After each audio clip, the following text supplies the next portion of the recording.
materi kurikulum pendidikan kejuruan dan KKNI dengan anggota kelompok Citra Widya, Nada Zahra Zahira, Muhammad Alfian Hanafi, Muhammad Arif Fatahila, Sulfadriani, Aisyah Aulia Halmi,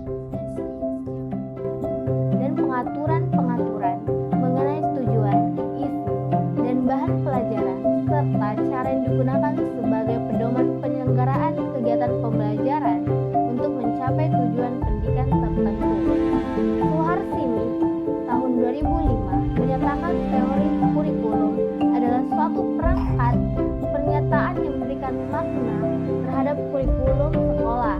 Makna tersebut terjadi karena adanya penegasan hubungan antara unsur-unsur kurikulum karena adanya petunjuk perkembangan atau penggunaan dan evaluasi kurikulum.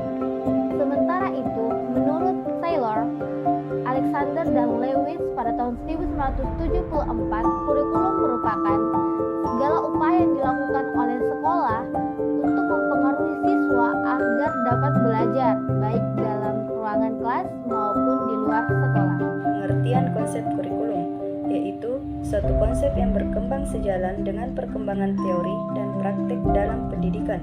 Konsep kurikulum dapat juga berarti suatu konsep-konsep yang bervariasi sesuai dengan aliran atau teori pendidikan yang dianut. Menurut Sutrisno, disebutkan ada 3 konsep kurikulum, yaitu pertama, kurikulum sebagai substansi, kedua, kurikulum sebagai sistem, dan ketiga, kurikulum sebagai bidang studi. 3 konsep kurikulum. Konsep pertama, suatu sistem kurikulum mencakup struktur personalia dan prosedur kerja bagaimana cara menyusun suatu kurikulum, melaksanakan, mengevaluasi, dan menyempurnakannya. Hasil dari suatu sistem kurikulum adalah tersusunnya suatu kurikulum, dan fungsi dari sistem kurikulum adalah bagaimana memelihara kurikulum agar tetap dinamis. Konsep kedua, kurikulum sebagai rancangan atau rencana. Suatu kurikulum dipandang orang sebagai suatu rencana kegiatan belajar bagi murid-murid di sekolah atau sebagai suatu perangkat tujuan yang ingin dicapai. Suatu kurikulum juga dapat menunjuk kepada suatu dokumen yang berisi rumusan tentang tujuan bahan ajar, kegiatan belajar, mengajar, jadwal, dan evaluasi. Konsep ketiga, kurikulum sebagai suatu bidang studi, yaitu bidang studi kurikulum. Ini merupakan penerapan dari teori-teori kurikulum dan pengembangan para bidang ahli kurikulum, pendidikan, dan pengajaran.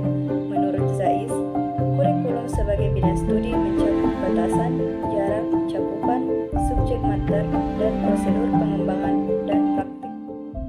Tujuan kurikulum sebagai bidang studi adalah mengembangkan ilmu tentang kurikulum dan sistem kurikulum. Mereka yang mendalami bidang kurikulum mempelajari konsep-konsep dasar tentang kurikulum.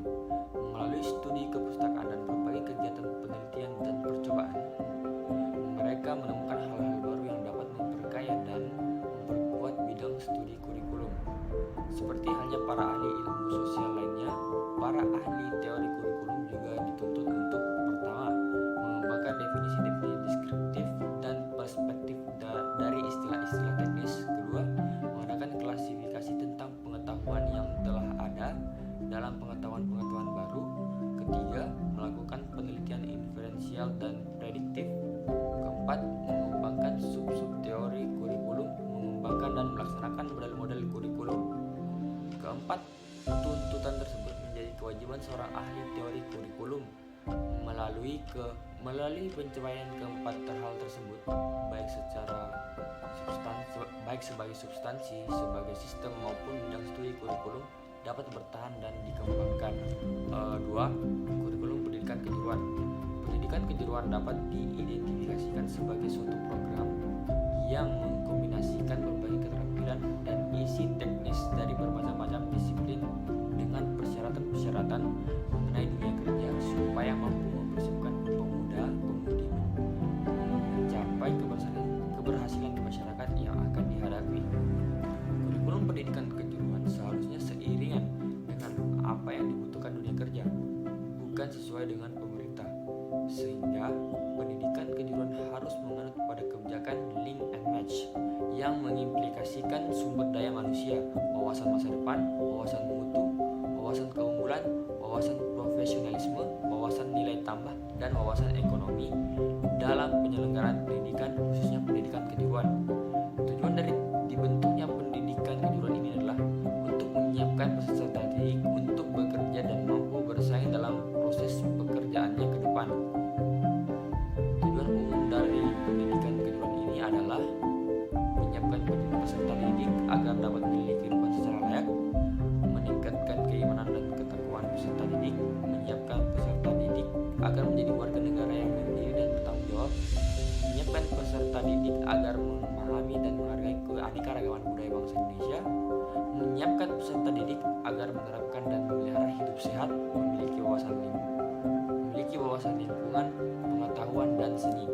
Baiklah, yang selanjutnya yaitu adalah fungsi dari pendidikan kejuruan dengan K13 berfungsi secara ganda, yaitu sebagai akulturasi atau penyesuaian diri dan juga sebagai enkulturasi atau pembawa perubahan. Karena itu, pendidikan kejuruan tidak hanya adaptif terhadap perubahan, tetapi juga harus antisipatif. Baiklah, materi yang selanjutnya yaitu adalah konsep KKNI. Kerangka Kualifikasi Nasional Indonesia atau biasa kita singkat KKNI adalah kerangka penjenjangan kualifikasi sumber daya manusia Indonesia yang menyandingkan, menyetarakan, dan mengintegrasikan sektor pendidikan dengan sektor pelatihan dan pengalaman kerja dalam suatu skema pengakuan kemampuan kerja yang disesuaikan dengan struktur di berbagai sektor pekerjaan. KNI disusun berdasarkan kebutuhan dan tujuan khusus yang khas bagi Indonesia untuk menyelaraskan sistem pendidikan dan pelatihan dengan sistem karir di dunia kerja. KKNI juga dirancang untuk sesuai dan setara dengan sistem yang dikembangkan negara-negara lain.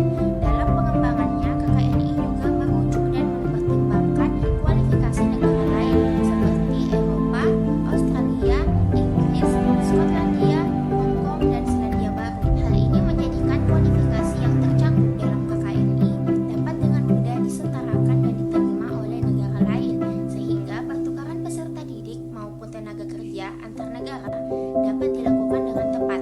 Umumnya kerangka kualifikasi disusun berjenjang dari yang terendah sampai ke yang tertinggi berdasarkan kemampuan bekerja, penguasaan pengetahuan yang dicapai melalui pendidikan atau keterampilan yang diperoleh melalui pelatihan. European Qualification Framework atau EQF sebagai salah satu kerangka kualifikasi yang dirujuk dalam pengembangan KKNI membagi jenjang kerangka kualifikasi dalam 8 tingkat dari jenjang pertama sampai jenjang 8 yang tertinggi.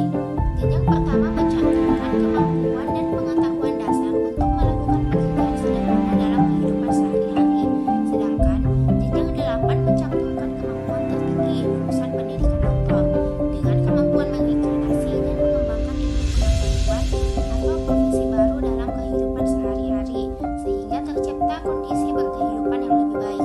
Secara konseptual, setiap jenjang kualifikasi dalam KKNI disusun oleh 4 parameter utama, yaitu keterampilan kerja, cakupan keilmuan atau pengetahuan, metode dan tingkat kemampuan dalam mengaplikasikan keilmuan atau pengetahuan tersebut, serta kemampuan manajerial. Keempat parameter yang terkandung dalam masing-masing jenjang disusun dalam bentuk deskripsi yang disebut deskriptor KKNI. Dengan demikian, kesembilan jenjang KKNI merupakan deskriptor yang menjelaskan hak, kewajiban, dan kemampuan seseorang dalam melaksanakan suatu pekerjaan atau mengaplikasikan ilmu pengetahuan dan keahliannya. Baik, selanjutnya uraian tentang parameter pembentuk setiap deskriptor KKNI adalah sebagai berikut. Yang pertama, keterampilan kerja atau kompetensi merupakan kemampuan dalam ranah kognitif, ranah psikomotor, dan ranah afektif yang tercermin secara utuh dalam perilaku atau dalam melaksanakan suatu kegiatan, sehingga dalam menetapkan tingkat kompetensi seseorang dapat ditilik lewat unsur-unsur dari kemampuan dalam ketiga ranah tersebut. Yang kedua, cakupan keilmuan atau pengetahuan merupakan rumusan tingkat keluasan, kedalaman, dan kerumitan atau kecanggihan pengetahuan tertentu yang harus dimiliki, sehingga makin tinggi kualifikasi seseorang dalam KKNI dirumuskan dengan makin luas, makin dalam, dan makin canggih pengetahuan atau keilmuan yang dimilikinya. Yang ketiga, metode dan tingkat kemampuan adalah kemampuan memanfaatkan ilmu pengetahuan, keahlian, dan metode yang harus dikuasai dalam melakukan suatu tugas atau pekerjaan tertentu, termasuk di dalamnya adalah kemampuan berpikir. Yang keempat, kemampuan